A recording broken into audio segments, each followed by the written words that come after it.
try to catch them up. Thank you. My name is Tracy Shao, and I work at Vermont Land Trust. I'm going to start off the meeting. I first just want to thank the rec committee for letting us come and use the same night and space. It's something we've been doing throughout our time working with the community, is thinking about instead of having people have to come out a second night to look for other city events and meetings that are going on, and use them as a way to bring updates and input sessions for our work. We thought we would start off, I want to leave the bulk of the time that we have with you folks to the two guys on either side of me who are going to bring really the meat of the conversation in terms of the update on where we're at in the Bluffside Recreation Path project. But because not everyone has been at all the previous meetings and kind of been along for the ride as Vermont Land Trust has been working on this, it felt like it made sense for me to provide a little bit of background and context. It may be reiterating things for people who've been to a number of these meetings before, but just to get us all on the same page in terms of how we got where we are today. And so talk just really briefly about, you know, the former Scott farm, the history of how we got involved, a little bit about the things we've been doing, and then I'm going to hand it off to Ben Heath to take us to more current time. But Vermont Land Trust purchased the former Scott farm, 129-acre farm on the shore of Lake Memphremagog in late December 2015. And on the eve of, close to the eve of a foreclosure auction. And we made that purchase in collaboration with the Scott family, following community input that our involvement with the farm could have a beneficial impact in terms of driving the future uses of the farm in ways that would benefit Newport. But it was also, we also had community input about concerns about economic development, positive and negative, as a result of our involvement with the farm. Very soon after our purchase, we launched into a public community visiting and input sessions. We got people out on the farm, on tours. We worked with NVDA, the Regional Planning Commission, and Karen Garrity, the Economic Development Specialist in particular, to create and have them facilitate a 3-part meeting series in early 2016, that winter and early spring, to really dive into people's ideas about how we could develop uses and a future for the farm that benefited the community. Out of those meetings and those tours came kind of 3 main themes. I'm going to toggle back and forth on these. One was that, you know, the fact that this was a working farm and had productive farmland and forest land was important to people, and people were really excited about the opportunity to see a farm perpetuated there. But that if we could find future farm uses that were more connected to the community from a programming or product standpoint, that would be a really great outcome. We also heard a lot of support for protecting the natural and cultural resources on the farm, the natural sand beach, the wetlands, the active bald eagle nest, the Abenaki significance of the farm were important to people, water quality, and that future uses should be protective of those resources. And then thirdly, we heard that the farm presented opportunities to really expand recreational opportunities in Newport, both on and through the farm. And one idea that came out of those meetings was the idea of reconnecting the farm to Prouty Beach. There are piles in the Scotts Cove from the bridge that formerly connected the 2 properties, and folks, you know, noticed. Let me go back here. Sorry, just gonna see if I have a better map. I guess I don't. That if we were to reconnect those 2 properties and build a mile of bike path along the edge of the farm, we could connect 2 disconnected recreation paths, and doing that would result in a 7.5-mile car-free waterfront recreation corridor from downtown Newport to the Canadian border. Other recreational uses have come up, and there's some which we've been able to get started, like opening the entire farm to public access, creating a hunting lottery, creating a really strong relationship with the high school, and a lot of community high school students are using the farm, working with the Vermont Youth Conservation Corps on a community healthcare shared garden at the farm, slowly getting more pedestrian trails around the farm and ideas around that, and we continue to expand lots of different educational programming with Memphremagog Watershed Association and others.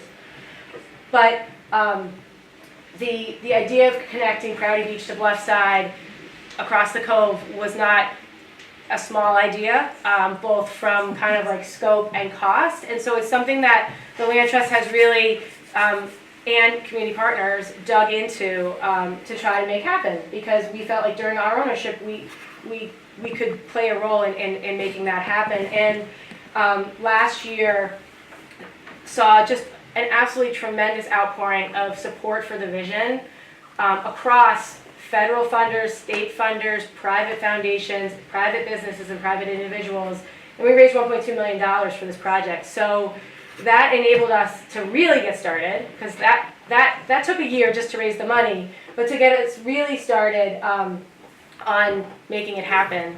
And so last winter we went through a public request qualifications-based selection process that involved an advisory team that solicited statements of qualifications. We were thrilled with the interest in serving as this first was to procure a project manager. Really thrilled at the interest from the project management community in Vermont, and we're absolutely thrilled that the result was the hiring Donald Hamlin Consulting Engineers, and in particular Ben Heath, to really move this project from the idea and like the community passion to reality. So I'm going to pass it to Ben to get started. Good. Well, thank you, Tracy. Yeah. Good evening, everybody. My name is Ben Heath, and I'm the Vice President of Hamlin Consulting Engineers, where our office is located in Nexus Junction. I grew up right here in the Northeast Kingdom, and I went to the North Country Union High School, graduated in 2003. The goal of this meeting tonight for us is to help you folks understand where this project is located, how it connects to an existing trail system, how the project will connect to a proposed trail system, and to, again, accept public input from you folks. So just as a reminder, as Tracy noted, this project was created by you guys. The Land Trust bought this land and then went to the community and said, what do you want us to do with this? Give us some ideas. Help us formulate something that's going to create a place for that's something that the folks in the city of Newport are going to want to use and appreciate.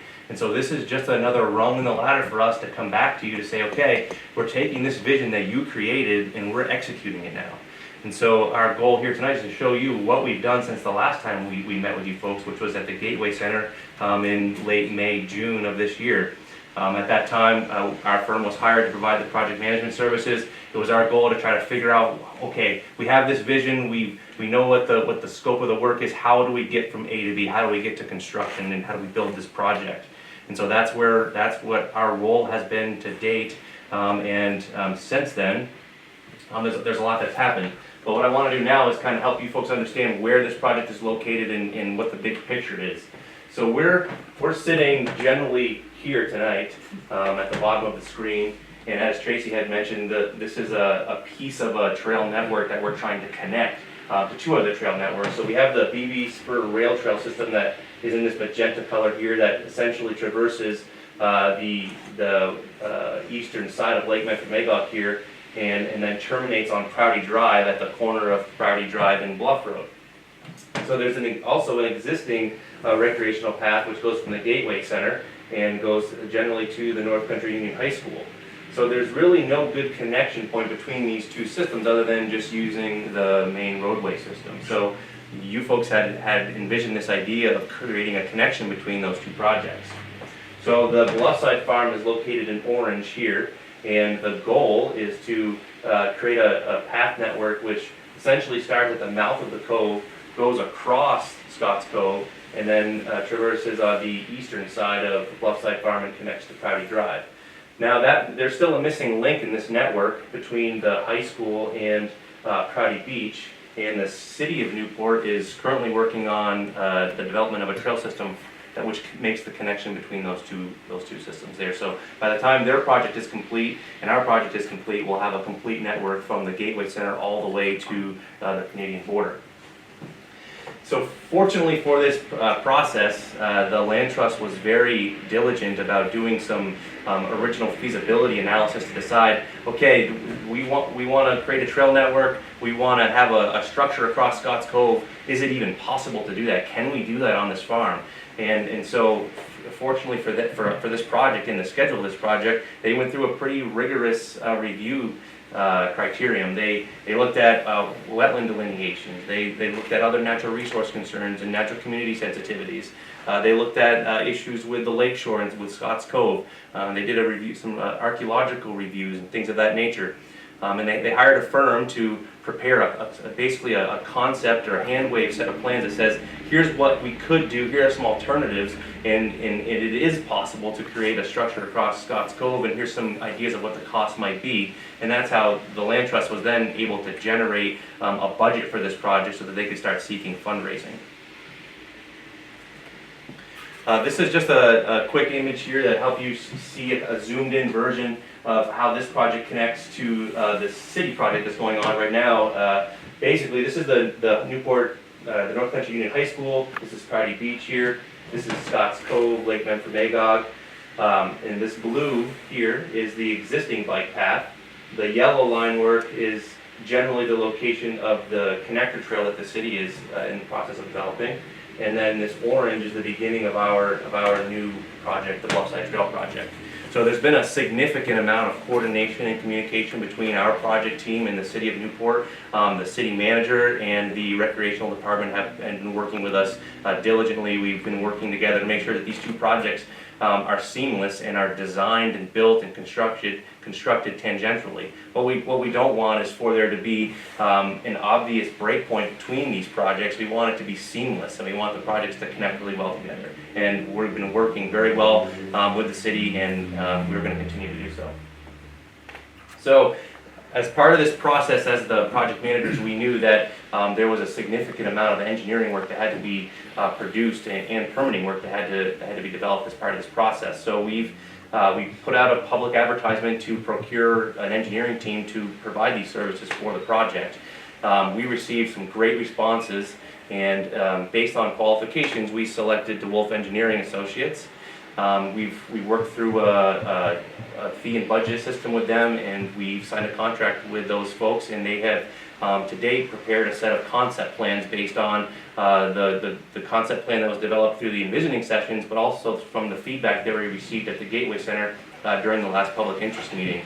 So we've had it's been a great experience so far. The team at DeWolf has been very thorough and responsive to the needs of this project, and they're very in tune with what the community wants to see here. And so we're very thrilled tonight to introduce to you all Brian Lane-Carnes from DeWolf Engineering. I'll turn it over to you, Brian. So as Ben said, I'm Brian Lane-Carnes with DeWolf Engineering, Senior Civil Engineer. I'll just quickly kind of review what we've done so far since we've come on board on the project. And a lot of what we've done so far has been either a data collection effort or, as Ben was saying, a preliminary design. So one of the first things we did out there, and some of you may have seen or heard about this, was to collect some information on the existing soil conditions out there, particularly at the crossing across the mouth of the cove. So we had a geotechnical engineering sub-consultant that we worked with. They went out there with a drill rig, drilled some holes, sampled the soil, performed some analysis on it, and that helped us to focus in on what the feasible options were for the crossing over Scotts Cove. Once we had that information, we were able to put together an alternatives analysis to look a little bit more in detail from the feasibility step about what the alternatives were for crossing the cove and whether they were, financially and physically reasonable to build.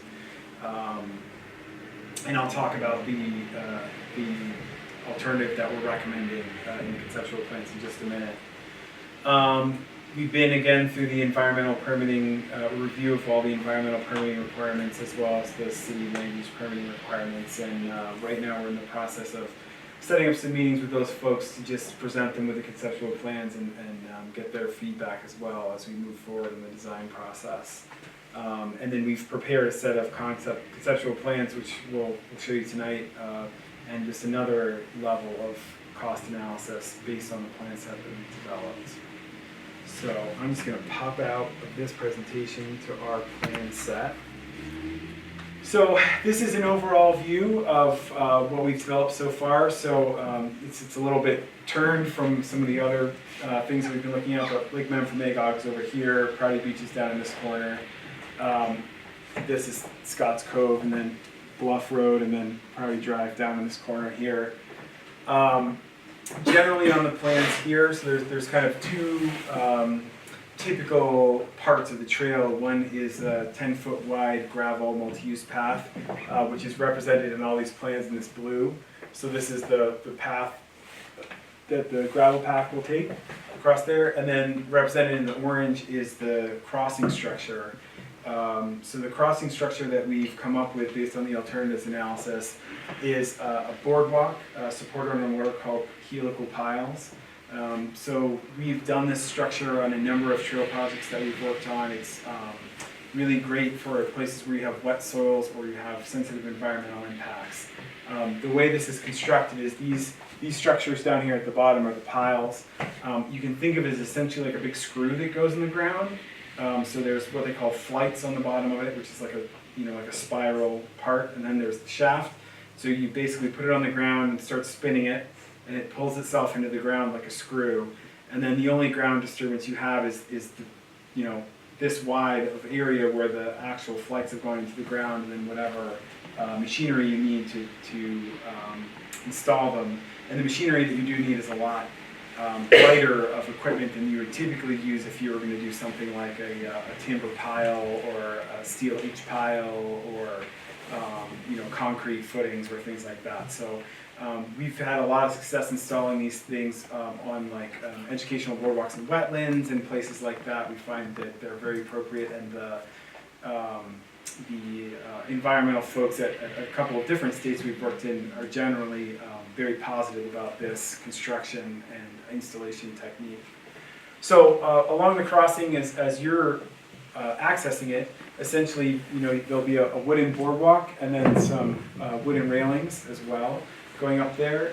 It'll be a 10-foot wide path, and then we've got just an illustration of what it will kind of look like when there's trail users on the path. So 10 feet is a typical width for a multi-use path, and it's a nice width to allow you to, if you're walking, someone's coming the other way with a bike, you don't feel like you're about to get run over.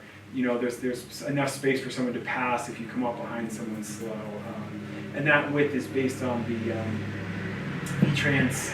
Vermont Agency of Transportation multi-use path design guidelines. So that's kind of our, there's kind of two basic design guidances that we're following. One is the V-Trans multi-use path. The other is the entire path will meet ADA accessibility requirements. So there's some specific things in terms of trail width, pause places, gradients going up and down the trail that we're going to be meeting in order to make this whole section of the path across the Bluffside Farm be accessible. So that's the cove crossing. This is a similar representation of what kind of the rest of the path will look like. So we'll have a 10-foot wide gravel surface path. We'll have 2-foot grass shoulders on either side just to provide a little bit more safety and a little bit more space for everyone to feel like they have enough room to use the entire path. And all of this is as recommended in the V-Trans documents. And then there'll be a 10-foot vertical clearance. So this sort of illustrates if you were headed towards the high school, from Prouty Beach towards the high school on the path, this is generally what it's going to be like. You'll have the woods off to your right, and we'll limb up any trees that might be in the way so they're above that 10-foot clear. And then generally the field area is sort of gently rising up to your left. And then, I don't know how much of it you'll see through the trees, but the cove would be off that way, more or less. And so these are the more detailed plan sheets that I'll go through, and then if anyone has questions, I can come back to things and talk about them more specifically. But this is the beginning of the path, starting from the connection to the trails the city is developing at Prouty Beach. So we're generally planning for the connection to be about here, but we're still working with the folks at the city to finally determine that exactly. So you'll come down the hill from Prouty Beach here, and then the boardwalk section will start just at the beginning of the causeway, or I don't know what you call that. The mouth of the cove, thank you. And then so you can see it's over an overhead photo. So this is like a map of it on the top here, and then the bottom section is like if you were standing there looking at the side of it. So it's representing both where it is, like a map, and then also what the vertical profile of it will be. Just so everyone understands this, for various engineering and construction reasons, this looks 4 times as steep as it really is. So even though some of these sections look kind of steep, they won't look nearly this steep in real life. Just so everyone understands what we're looking at. So one of the things that's been added at the beginning, or been developed at the beginning of the boardwalk section, so over the part of the mouth of the cove where there is a connection for water, and anybody who's familiar with that area, it's pretty small and shallow, but there is a connection there. We're going to start the boardwalk up quite a bit higher than it will be across most of that area, in order to provide an area for boat passage in and out of the cove. So we're aiming for a minimum of 6 feet clear between the sort of highest average water level and the bottom of the boardwalk there. So you can get in and out with your kayaks and things like that, and probably any kind of boat that's shallow enough to get under it now will be able to get under it after the boardwalk is built. So once we get past the boat passage, then we'll come down to a little bit closer to the ground, generally 2 to 3 feet between the ground and the bottom of the boardwalk. And then the boardwalk continues across the mouth of the cove, and then actually continues for a while longer than had been shown in some of the earlier conceptual plans. And the reason we're taking it around the corner there like that is to minimize the impacts to the wetland and the shoreland, in terms of not creating as little impervious surface right next to the lake and the wetland as we possibly can. So here's these darker lines on the edge of each of these represent the continuation from the last plan. So this is coming around the corner. And then the boardwalk comes down to the end of this curve. We have this big curving here because this is one of the most significant hills on the path alignment. And we wanted to make sure that we provided an adequate radius so that if bicycles are coming quickly down the hill, they can negotiate that turn safely, and then at the end of the turn enter the boardwalk. Because I don't think it would be very pleasant to come down a steep hill and then try and go around the corner and go onto something with a railing at the same time. It didn't sound fun to me, and I do a fair amount of biking. So, and then this, like I said, this is sort of the most significant hill in the project. So in order to comply with the ADA requirements, we're limiting the steepness of the slope through here. We're also providing resting intervals at the bottom, halfway up, and at the top, which are just essentially a little flat spot that you could stop in and rest if you were trying to negotiate it, either on a bike or a mobility device or anything like that. And then once you get to the top of the hill, things kind of get a lot more simple. The path is mostly just going to follow along the existing grade pretty closely, right on the edge of the trees. It's located against the trees there. I don't know how much of this was communicated in previous public meetings, but both to preserve the ability to use the fields for agriculture and haying and things like that, and also to minimize archaeological impacts, so we stay as close to the trees as we can for most of the alignment. And then we get into this second wooded section here. This follows more or less the existing woods road through there, if anyone's familiar with that. We are going to deviate from it a little bit just to maintain the necessary grades for ADA, but it pretty much follows the woods road through there, through that section. And then we have quite a long ways along here where we're just kind of generally following along the edge of the woods. So those are all kind of the same. And then at the end, when we come up to Bluff Road, we're proposing a small 4-car gravel parking lot as well as some landscape screening around the parking lot. And then because of this wetland here, and there's a bit of a gully that comes pretty close up to the road right in this area, we're not going to take the full 10-foot path all the way over to the existing sidewalk and crossing it to get to the BB Spur Trail, because that would be too much earthwork and impact, especially at that particular part where you squeeze down pretty close to the road with the beginning of this wetland, as well as this little gully here. So what we're proposing to do is we're going to essentially have a stop sign and a couple of bollards here at the end of the 10-foot path, and then provide a 5-foot sidewalk which will come over and connect to the existing city sidewalk, and then make sure that people have a way to get on over to this crossing so that we're directing folks to the existing crossing to go across the road and then up onto the Spur Trail. So that's an overview of what we've got so far for the conceptual plans. I don't know, let's see. And then I'll talk a little bit about what our next steps are for engineering, and then we'll kind of open it up to questions and comments after that. So from this point, now that we have the conceptual plans, we're obviously reaching out for public comment.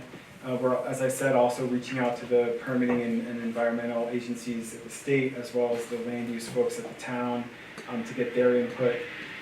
Once we have that, we'll move ahead with the more detailed engineering design plans, as well as the various permit applications. And as we move through the winter, we're planning to submit the applications in midwinter-ish for the project. And then, certainly as part of the local zoning review, there'll be a public hearing there for the project in front of the DRB that will be coming up this winter as well. And then once we get through the permitting phase, we'll continue to add the necessary construction detail to the plans to be able to bid the project out for construction in the late winter. And the goal is to start construction next spring. So there's the end of the talky part. And now we give you guys a chance. Question about the piece that's coming down Bluff Road where there's like a mini sidewalk. How does that impact on the two houses that are there? Because Christie owns one of them.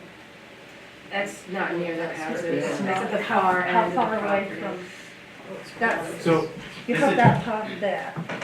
This is the intersection where if you're coming from the high school, Right. you can either turn right towards the hospital or head down Bluff Road. So this sidewalk, there's a little turnaround location here, and I think there's a little city pump station that's located Yeah, here. there is. So basically, the sidewalk would just convey people from the paths along the edge of the roadway. It would connect to the existing sidewalk here. So it's the other side of the two properties. Correct. It is, yeah. Yep. That's what I was trying to figure out. Yeah. Yeah. The idea being you stay on the bluff Yeah. farm side of the road until you get to the existing Right. crosswalk there. Because you have the entrance to Bluff Farm, which is the Scott Road part. Yeah, that's There's already a that's parking further lot. down the road. Yeah, we know. Yeah. We live there. Okay. I was just trying to figure out where that was in relation to the two houses.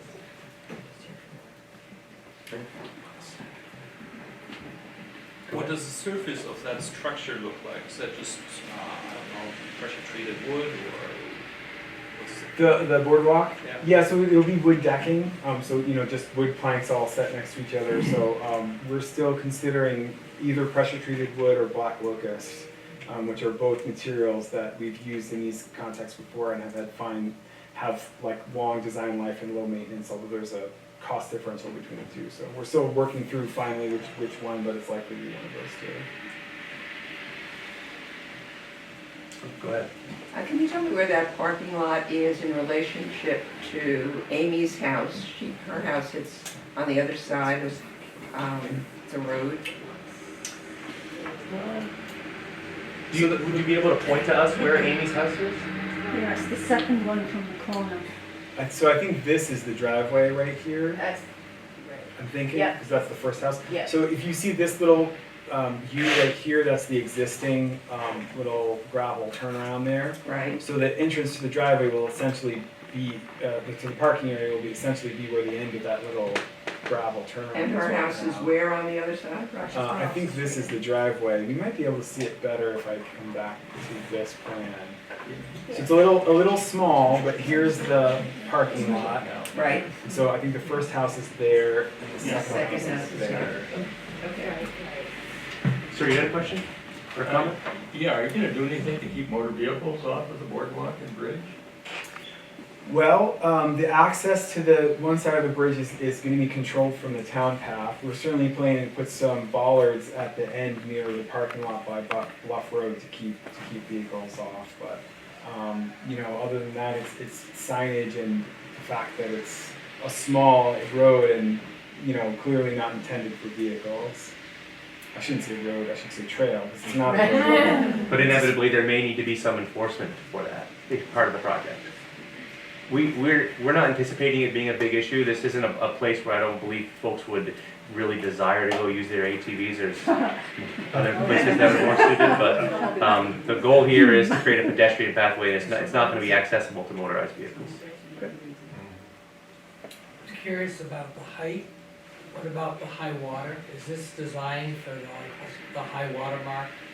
Yes, so the bottom of the structure right here, the bottom of these beams right here, will be at the 100-year flood elevation. So you would expect that that's, you know, reasonably the highest the lake ever gets, would be right at the bottom here. So then the actual deck of the structure is about a foot higher than that. So hopefully the decking will never be underwater. How about the helical piles standing up against like ice push and things like that? Are you guys worried about that? So it is something we're considering in the structural design, certainly, and it's something that we've had a bunch of internal conversation about. We've installed them on the edges of other large bodies of water, the St. Lawrence River over in New York and places like that. So they are designed to withstand ice flow and debris damage and things like that.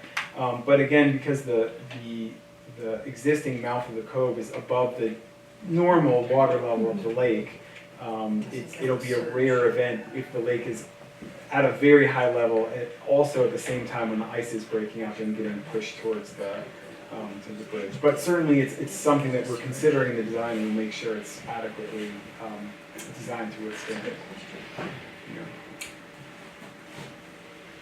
Did you design in some places for people to pull off of the path over the bridge, you know, like the people that are gonna fish and that are gonna sit and take bird pictures and, you know, all that kind of fun stuff? So we've been looking at different ways of enhancing this project. And some of the things that we've been looking at are exactly what you just described, ways for us to provide some kind of location for people to do those activities like bird watching. So right off of the boardwalk, if we were to go to the plan that shows the big radius. Well, if you're gonna do that, you may also wanna think of some educational or informational signs of cool things to see or where we're looking or stuff like that. Absolutely, we had those kinds of discussions. We provided some engineering services on the Smuggler's Notch Boardwalk project, which is this boardwalk that takes people from Barnes Camp into Smuggler's Notch on the Stowe side of the mountain. And as part of that project, the Lamoille County Planning Commission had created these really nice, essentially these little educational boards that stuck up on the railing of the boardwalk, which had educational pieces about the wildlife that's there and the history behind the Native American sites and things of that nature. So we're definitely looking into that. And there's like you mentioned, there's opportunity for fishing here, and you know, at the bottom of the boardwalk or in Scotts Cove on the farm side, this whole area here is relatively flat and sandy, and there's already quite a bit of human activity there. There's a little fire pit there, so you'll have direct access to that from that location. Go ahead. I noticed the BB Spur bike path has gotten a bit muddy in shaded areas, so I'm curious about the gravel upkeep, what the maintenance looks like on that, and also, I'm not sure if this is a question for you or the city, but who's responsible for that? So I'm gonna answer both those questions separately. So the surface of the actual trail is going to be some type of crushed stone surface similar to the BB Spur Rail Trail. Now, I don't know how that was constructed, but we have a cross section which is going to be generally have some kind of fabric at the bottom of it to not allow fines to come up through into the crushed stone that we're going to use as our base. And this whole section of the trail is in the sand soils, so we're not anticipating there being any kind of silts or finer soil materials which will create mud. It's actually an ideal place for this. It's just all beautiful beach sand all the way through here. And then the second half of the question is regarding ownership and maintenance and things of that nature. We're having discussions with the city about that. There's nothing that's really in motion right now. The Land Trust is proposing to take this project on. They're building it. It's on their property, and so ultimately they're responsible for it. But we are having conversations with the city about ownership and about easements and things of that nature. So it is part of the conversation. There's a couple of engineering design features that'll help with that as well. So I don't know how the BB Spur Trail is constructed, but per the V-Trans detail, beyond the 4 inches of sort of fine crushed stone at the top that'll surface it, there's another 20 inches of select material that will be taken out and replaced. So there's 8 inches of gravel and 12 inches of sand that's going to be imported, and so all of that is very free draining material. So that certainly helps take water down from the surface. And at worst, it'll be holding it in here before it infiltrates into the sand, rather than having it, into the soil below, instead of having it stay up on the top, which I've seen happen over the bike paths. The other nice thing about this project is that generally the drainage is going down and continuing across the path, so there's no real spots where everything's sort of coming down and collecting water. There's a couple of natural low points, but we're going to provide drainage across the path with some culverts at all those low points. So there shouldn't really be anywhere that water is collecting and sitting on the path. It's all going to be designed to allow any rainwater that does happen to come off this field, which is going to be really minimal with these sandy soils, to cross over the path and go on its merry way. You guys talked about the clearance for boats to pass through into Scott's Cove and talked about a 6-foot clearance vertically.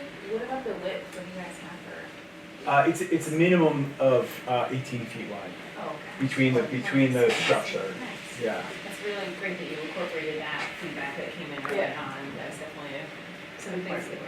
Yeah, that wasn't a part of the original plan. We weren't considering that as part of our original design, but that was some feedback that we received at the Gateway Center back in late May, June. And we weren't sure if it was going to be physically possible, if we were going to be able to, or if it was going to be a budget buster for us, but so far we feel like we can incorporate that into this project, and it is part of the design at this time. The other thing I'll mention, we took a nice phone call from Barbara Malloy in our office this morning. She was hoping to come but wasn't feeling well, so she wanted me to express that when you do start to get into the trail enhancements and think about those little story kiosks along the way, that she has a lot of historical information and photos for the Cove and much of Newport. And she's happy to share those and would love to see that type of stuff come out of her archive and come into this type of thing. So when you're ready to get into that stuff, definitely tap on her. She's very eager and excited about this project. She thinks it's...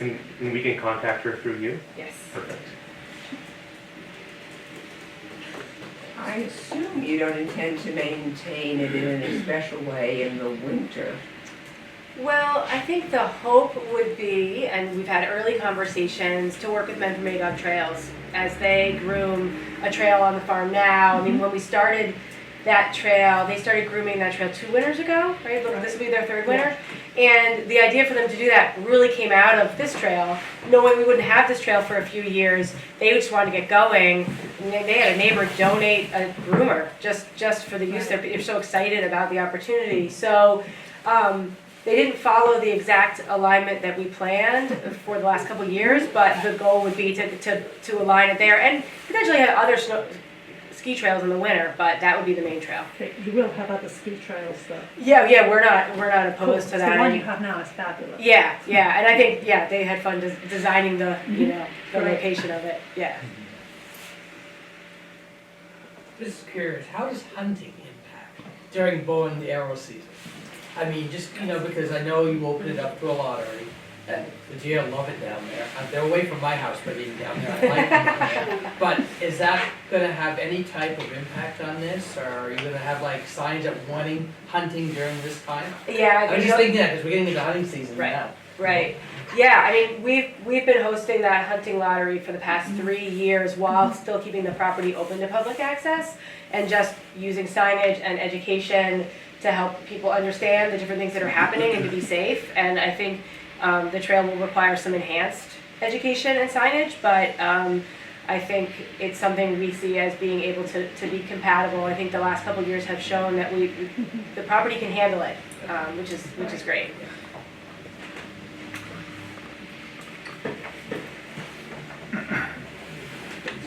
I got something. Yeah. To elaborate a little bit on what Mike had to say about the property maintenance of it, I know you were in talks and discussion, but before you move on with the project, is that gonna be something that's instilled so everybody knows who's responsible, or if you're gonna take care of it? Because I think that's a major part of anything to do. If you don't have the means to maintain it, really no sense in investing, put that money. I'm not saying that I love the project, I just like to see it's gonna be restored or taken care of, maintained, who and when. I think that should be addressed before the project actually takes place, instead of just being discussions, Well, So the- my question is that actually gonna transpire before you start the project?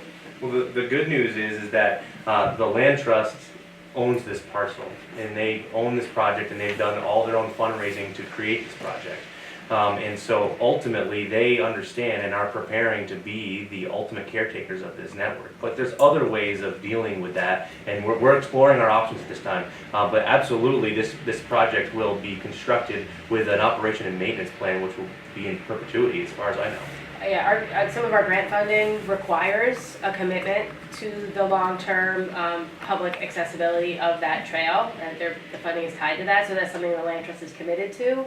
I think over time we can, if there was interest in another party taking over maintenance or taking over ownership, we'd be open to that, but we're going to ensure when it's built that there is a commitment for permanent public access there and maintenance. So what options are available to extend that? I mean, what other options, you said you were discussing other options, what could you have? There's lots of options. There are groups that could take over. There's easement opportunities. The city could gain an easement through this tract of land. There's lots of different ways of creating a paper trail for ownership and maintenance responsibilities. But ultimately, at this time, it's the land trust's maintenance responsibility and ownership responsibility. But they are exploring other ways of dealing with it. So how long do you guys And it doesn't have that to. interest in that? Well, so our commitment to at least two of our many funders on this project is that no matter what, if we are not the owner of the trail, we will hold a permanent, perpetual public access easement on that trail. And that's what we do for a living, right? We are a conservation organization that holds conservation easements and public access easements, so that's like right in our bailiwick. What's different here is that we are proposing that we do this while we own the property, and that we own it for the duration. I think there are different ways to think about in the future, and I think it would be a very open process, and it would be something that everybody would want to agree to. In the short term, from an easement standpoint, we are talking to the city about the two connecting locations, because those do require some agreements for the sidewalk that we're building and for the crossing and a connection to the city. So those will have agreements both in the short term for construction and longer term, because that's where we're sort of leaving the land trust property. And as part of our service to the land trust, we're going to help them understand what kind of money they need to budget for maintenance and repair on both the trail and the boardwalk, and using long lifespans. And so if there is a change in ownership or maintenance to that trail, that's going to be part of the conversation when that transfer happens, and it'll be all very transparent. This is really cool. I'm so glad to see the vision kind of getting clarified. I do have a question though. So a lot of people like to do different things on the property, and we all like to connect, but not everybody, rides their bike there or walks there. And right now the parking is kind of in one area, and I can see, and I did see a bunch of kids coming from school with their bikes, being dropped off. But where's, like, if people bring their kids and their family, which is a great place to do it, parking over by the sugar bush. Mm-hmm. getting from there to the site, and right now we kind of walk down the road there, but Right. what's the plan for that? Great question, and I think that's where this small parking area, but I think a couple things. One, connecting to Prouty Beach connects to a very large parking area where people can access Scott Farm from that location, which is great. And the high school will be able to access from that location, which is awesome. Over the winter, they walked across the ice when it was safe, and they could get to the farm so much faster than they could by road. So it really showed everyone the opportunities for more school use of the property once that connection's in place. So there'll be, parking there. But that is also why having a small parking area at the end of the property where the bike path is and where another trail goes down to the cove already makes sense. And doing it is, doing a small one because there's also parking at the hospital, parking there, parking at the beach, but providing different opportunities to access the property because we are mindful of the Sugar House parking. While it works great now because there's not a very active farm operation or an active sugar bush, trying to find ways to balance active use of the farm and public use of the property will be something we need to navigate. So I think this gives us a few more opportunities to have some different places people can get on the property. I don't know if that's answering the question. Something you have to work on. Yeah, I totally agree with you. Yeah. Can I assume that the parking lot that you're talking about will be like gravel and not paved? At this time, we're looking at a gravel. Good.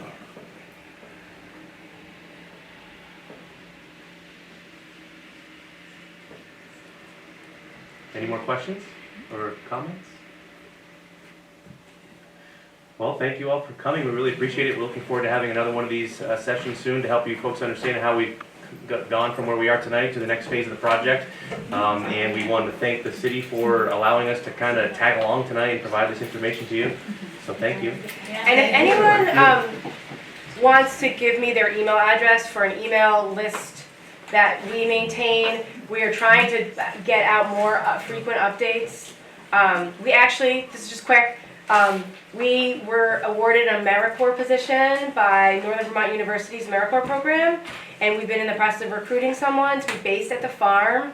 We have someone, she's not signed on the dotted line, so we can't give you her name yet, but she should be starting in early December. Her focus is going to be community outreach, education opportunities at Bluffside and other properties, conserved lands in the Northeast Kingdom.